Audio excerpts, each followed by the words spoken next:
Oi pessoal, tudo bem? Hoje a gente vai estar falando sobre bombas periféricas, né? A gente vai fazer 3 vídeos aí para análise, né, de informações, né, de uma bomba periférica, né? Então aqui a gente tem uma suposta bomba periférica, né, com as seguintes informações: potência do motor da mesma meio HP, altura manométrica 20 metros, diâmetro de entrada 3 quartos de polegada, diâmetro de saída 3 quartos, né, de polegada, sucção máxima 6 metros, rotação 3000 RPM, né, e vazão máxima 30 litros por minuto. Então a gente vai estar falando aí desses aspectos, né. Altura manométrica, né, tá ligado justamente à capacidade que a mesma vai ter de deslocamento, né, de fluido, né, perpendicular, né, à saída a altura manométrica, né, que está indicada aí de 20 metros, né, ela está ligada justamente à capacidade que ela vai ter de eficiência, né, levando em consideração aí a vazão de 30 litros por minuto, e não ocorrendo, né, o efeito de calço hidráulico, né, na tubulação deslocada, né. Então esse deslocamento ele ocorre de forma perpendicular ao rotor, né, da mesma, né, e aí a gente tem como base essa altura máxima, né, de 20 metros e aí a sucção máxima de 6 metros, né, ou seja, levando em consideração da tubulação de entrada da mesma, né. A bomba periférica que tem alguns detalhes, né, que leva em consideração, né, o primeiro, né, porque esse nome, né, bomba periférica, né. A bomba periférica é uma bomba centrífuga, é uma bomba autoaspirante. O que acontece? Esse tipo de equipamento, ele assim como outros tipos de bombas, né, eles têm como base eles são classificados, né, como turbomáquinas, né, ou seja, eles levam em consideração a relação de rotação do seu rotor, né, tomando como base o princípio de uma relação, né, centrífuga do processo, né? Então, quando essa bomba ela entra em deslocamento, né, o seu rotor ele vai dar de fato essa capacidade periférica, né, de saída do fluido, fazendo justamente que tenha esse efeito centrífugo. Agora, o que acontece? Na classificação, ele entra como bomba periférica porque ele tem alguns princípios, né, que modificam do outro, né, modificam das outras, né, da própria bomba centrífuga, da própria bomba autoaspirante, né, a gente vai fazer aula falando mais sobre esses outros tipos também, mas no caso da bomba periférica, o rotor dela tem o princípio, né, geométrico de deslocamento que vai ter como base mandar esse fluido perpendicular à sua saída, né, ou seja, ele vai dar essa capacidade de saída perpendicular, né? Então o rotor ele tem essa base. E é um detalhe importante porque esse tipo de bomba, né, ele normalmente ele não se utiliza a válvula de pé, ou seja, não precisa ter essa válvula de pé para retenção do fluido, né, para que ele venha ter o seu deslocamento. Em contrapartida, né, ele te dá uma possibilidade de altura manométrica muito boa, mas é um tipo de elemento que, se tiver algum detrito na água, vai vir a danificar, né, principalmente pela característica do material do rotor, né, normalmente de metal não ferroso, né, material normalmente aí variando de latão para bronze. Nesse caso, a maioria referente mesmo a latão, né, alguma liga similar. E ele não admite, né, a questão de ter partículas, né, no processo. Então essa bomba ela é muito utilizada em que? Em sistemas residenciais, onde você vai ter elevação de um ponto para o outro.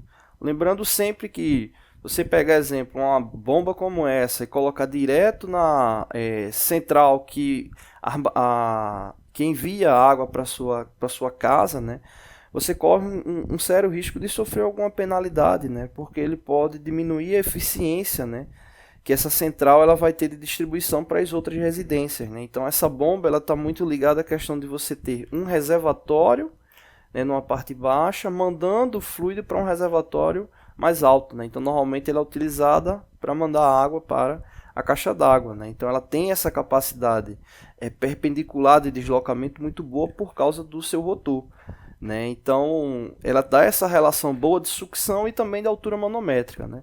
E a característica do rotor é justamente essa daí da imagem, É uma peça que, quando entra detrito, ela tende a deteriorar, né? Então acaba perdendo eficiência no processo. Você pode trocar essa peça também, né? É muito comum encontrar em lojas especializadas na área um rotor específico para essas bombas, né? Então é uma bomba que é difícil apresentar defeito quando utilizada bem. Utilizada bem, entenda-se lubrificação, esquema elétrico correto,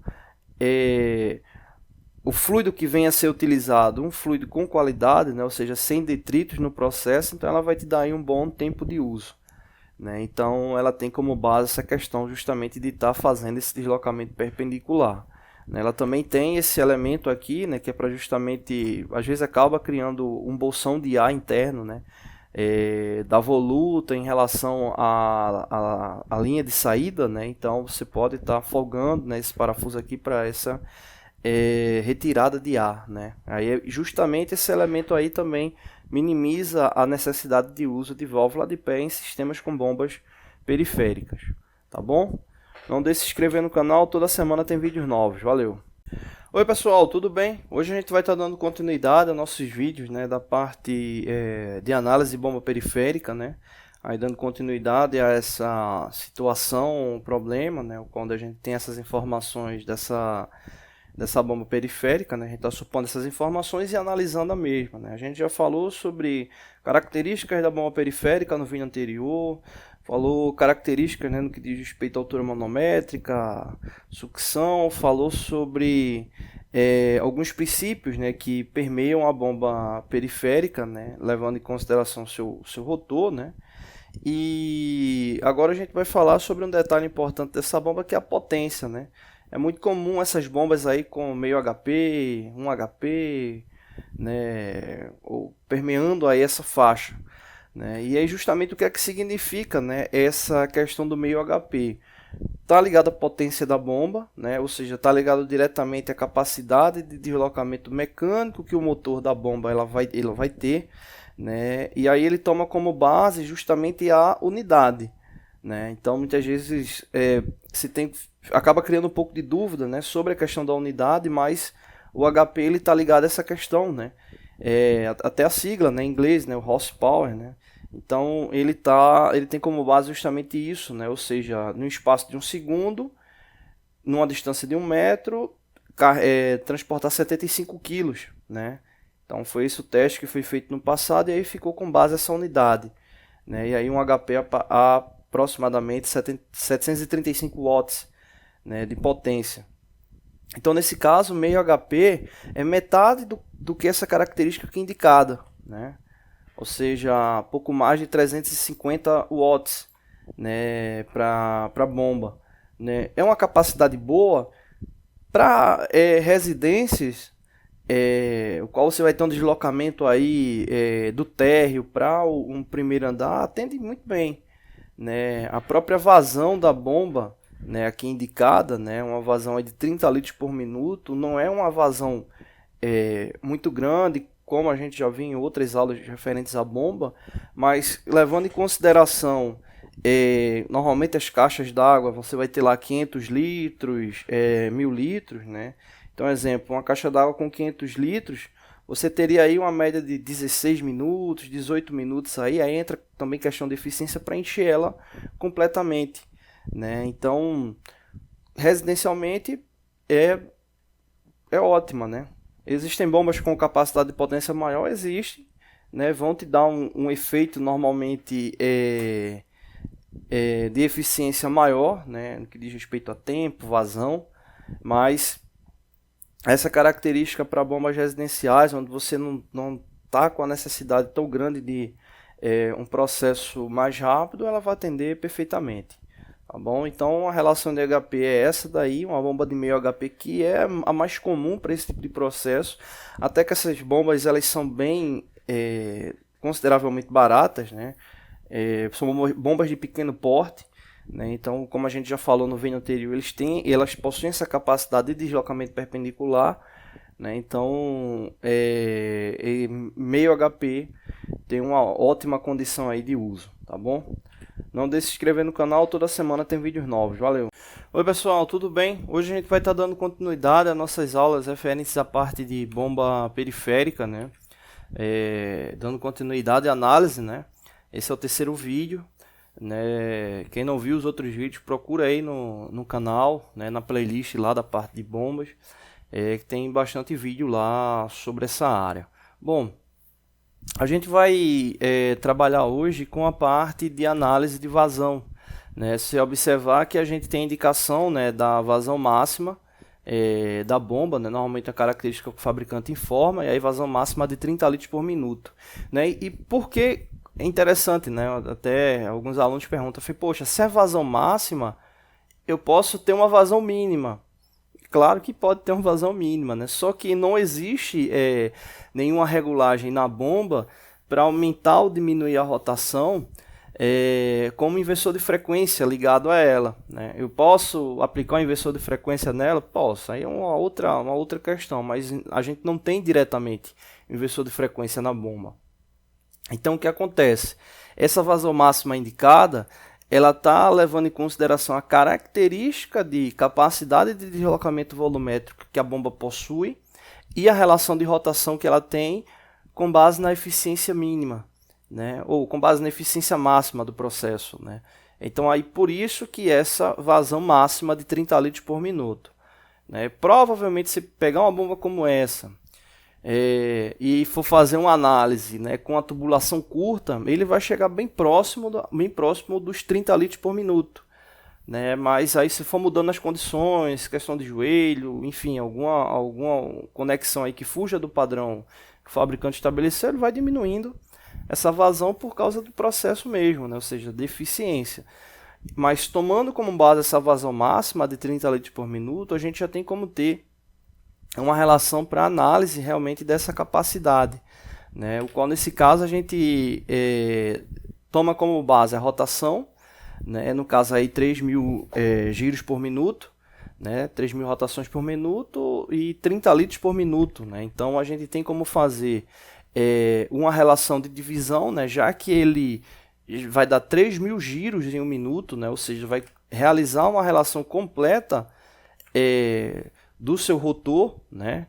Então, se a gente vai ter aí um deslocamento aí, né, angular de 360 graus, significa que a cada giro ele vai deslocar um determinado volume, né? Então aí a gente tem como fazer essa relação apenas dividindo, né? Se eu tenho 30 litros por minuto e tenho 3.000 rotações por minuto, né? Então se eu pegar 30 litros por minuto e dividir por 3.000, eu vou chegar a 0,01 litro por giro, né? Ou seja, cada giro que essa bomba completar, né, em seu rotor, ele vai estar deslocando aí 0,01 litro, né? Então, com base nessa informação, a gente pode fazer a análise para centímetros cúbicos, né, que é onde justamente os fabricantes informam, né? Então, no caso, 10 centímetros cúbicos equivale a 0,01 litro, ou seja, que é a informação que a gente tem aqui dessa divisão. Então, essa bomba ela tem aqui como capacidade de 10 centímetros cúbicos por revolução, né? Então, normalmente os fabricantes eles também colocam essa informação ou em centímetros cúbicos ou em polegadas cúbicas por revolução,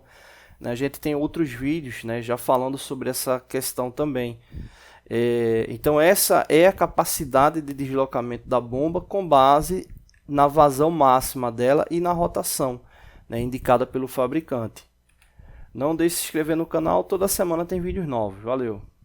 Oi pessoal, tudo bem? Hoje a gente vai estar dando continuidade aos nossos vídeos da parte da eletricidade, né? Hoje a gente vai falar especificamente sobre a indicação de condutor e disjuntor, né, para a ligação de um determinado elemento. Nesse caso, entenda-se condutor como a área da secção transversal do cabo, né, ou seja, do fio, e o disjuntor justamente o elemento que vai estar protegendo o sistema, né, contra a sobrecarga, né? Então, nesse caso, a nossa situação problema é essa, né? Calcular o condutor e o disjuntor para um chuveiro de 4.400 watts de potência a ser ligado em um sistema monofásico, né? 220 volts, né? De tensão. Nesse caso, o nosso objetivo é justamente estar identificando, né, qual tipo de disjuntor, né, no que diz respeito à corrente, né, máxima aí para proteção e a bitola do cabo, né? Então, é justamente o nosso objetivo. Primeiro ponto, né, nesse caso aí, para calcular a corrente, a gente vai ter justamente a potência dividido pela tensão, né? Então nesse caso aí 4.400 watts dividido por 220, né? Então nesse caso aí vai dar 20 amperes, né? Aí para o sistema, né? E aí no caso, com base na corrente, a gente vai justamente poder identificar a bitola do cabo, né? Que vai ser levado em consideração justamente com base na área. Né? A gente tem uma tabela aqui, um fragmento de uma tabela de fabricante, né, onde indica, né, justamente a relação para essa análise. Né? Nesse caso aqui a gente tem a relação dos condutores em milímetro quadrado, né, que é justamente a área que a gente está querendo levar em consideração, e a gente tem aqui a corrente. Né? Então, nesse caso aqui, o que é que a gente observa? A gente tem corrente monofásica e corrente trifásica. Né? Então, no caso, como a gente está trabalhando com uma relação monofásica, né, de 220 volts, a gente vai levar em consideração o cálculo da corrente que a gente fez, que deu 20 amperes. Então, observa aqui que de 17,5 amperes, a gente já pula aqui para 24 amperes, com base na bitola de 1,5 milímetros quadrados e para 2,5 milímetros quadrados. Né?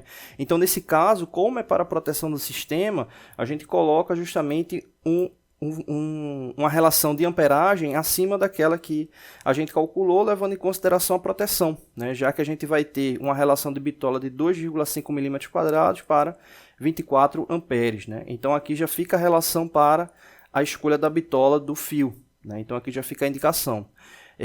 Então, nesse caso aí, a relação da área é 2,5 milímetros quadrados, né? E a relação do sistema, né, no que diz respeito à proteção, a gente ficaria justamente com um disjuntor com a amperagem indicada, né, de 24 amperes, né, para a proteção do sistema. Né? Então, nesse caso aí, a gente fecharia, né, o circuito com base nessa indicação. Tá bom?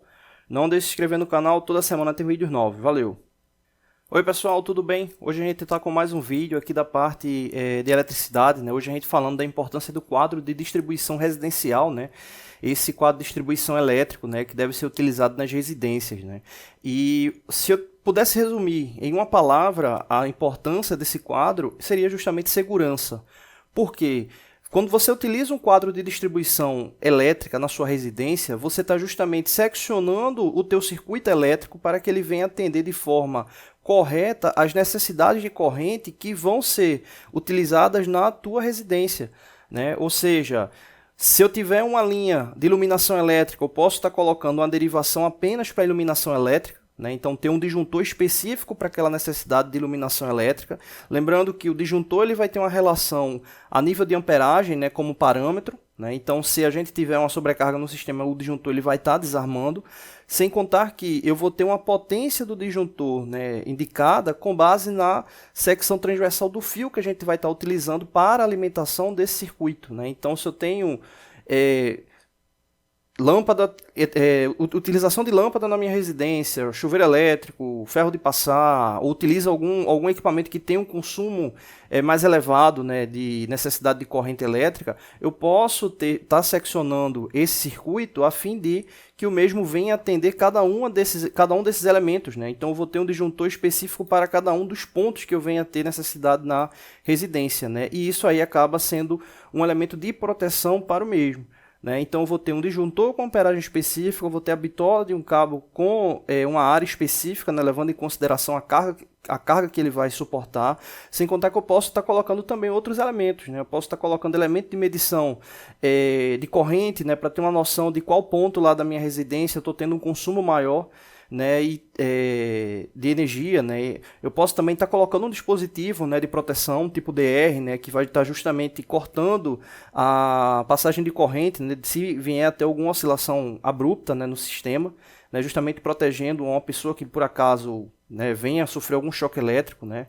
Então, essa necessidade de estar derivando a rede elétrica residencial, ela se torna indispensável, né? Porque aí eu vou ter um sistema bem dividido, eu vou ter um consumo elétrico menor, né? E principalmente a questão da segurança, onde eu não vou estar correndo o risco de ter um equipamento que necessite de uma corrente elevada com uma bitola, uma secção transversal, né? Uma área do fio menor do que a desejada, e esse fio ele venha a ter desgaste elevado, vinha ter algum problema na rede elétrica, enfim, vinha causar algum incêndio, coisa do tipo. né? Então é importantíssimo ter essa derivação desse quadro, né? Então a gente vai estar trabalhando com outras informações da parte elétrica, né? Mas aí fica essa informação, né? Da importância de estar derivando bem, né, o quadro elétrico residencial, né? A gente já fez alguns vídeos, né, falando sobre como está determinando a bitola do fio, com base na amperagem, né, de determinado elemento, ou com base na potência do elemento, né? Então fica aí a dica, que não viu algum desses vídeos aí, dá uma olhada aí na playlist, né, sobre eletricidade, que vão estar lá, tá bom? Não deixe de se inscrever no canal, toda semana tem vídeo novo. Valeu!